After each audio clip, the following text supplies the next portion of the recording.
What's going on, guys? This is Mr. Teej66's Movie Reviews. I am Mr. Teej66.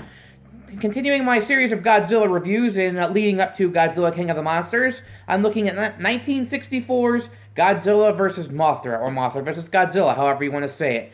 This is considered one of the fan favorites, and it's easy to see why. The special effects are, well, as we all know, I'm beating a dead horse here. The special effects are hilarious by today's standards, but the movie's still a lot of fun. You know, you can tell that you can see wires and it's blatantly obvious blue screen, but it just like pretty much all the old school ones, it just sort of adds to the charm and gives it, this campy bit of fun.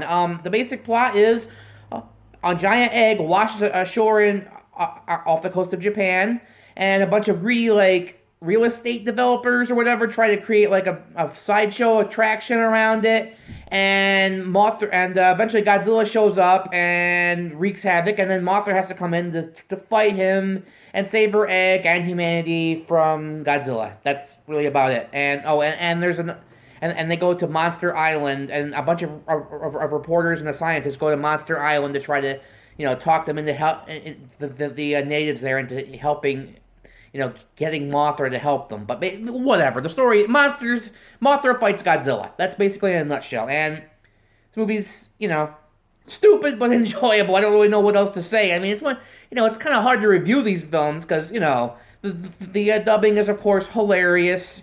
The mouse movements don't match at all. Even some of the voice acting is like, oh no, I don't want to go. And like, oh, don't worry. We will be, the gods will protect you and stuff like that. But actually, some of the other voice acting from the main principals isn't that bad. Like, the actors do sound like they're actually trying to give like legitimate performances, and there's even a certain degree of drama going on. I mean, silly, but the movie makes some nice points. It's directed by Ishiro Honda, who directed damn near all the Godzilla movies of the 50s and 60s. I think even into the 70s, he did almost all of them. There's only a handful that he didn't direct. And his style is very evident here. He's very, concerned with, environmental themes and, help humanity. There's even a great speech where the three reporters go to Monster Island, after having, not successfully gotten the greedy real estate developers to give the egg back, where they basically say, we're all human, we have to help each other, and you'd be surprised, it's really a moving scene, like, I mean, stupid and kind of ridiculous, but in its own campy, over-the-top way, it's a very touching, heartfelt tribute to, the human spirit.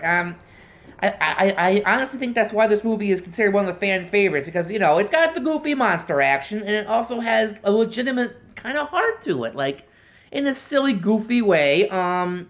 Not all of them did. Some of them got really ridiculous, and, that's saying something, but, considering how silly this movie is, but I would really check this movie out. Obviously, if you can deal with the dated effects, but for a score, I mean, I don't know, like, if I were judging this as an actual movie, like probably a 4 or 5, but as a Godzilla movie, it's a solid 8. One of the better sequels. Yeah, so Godzilla vs. Mothra. Absolutely check this one out if you haven't already.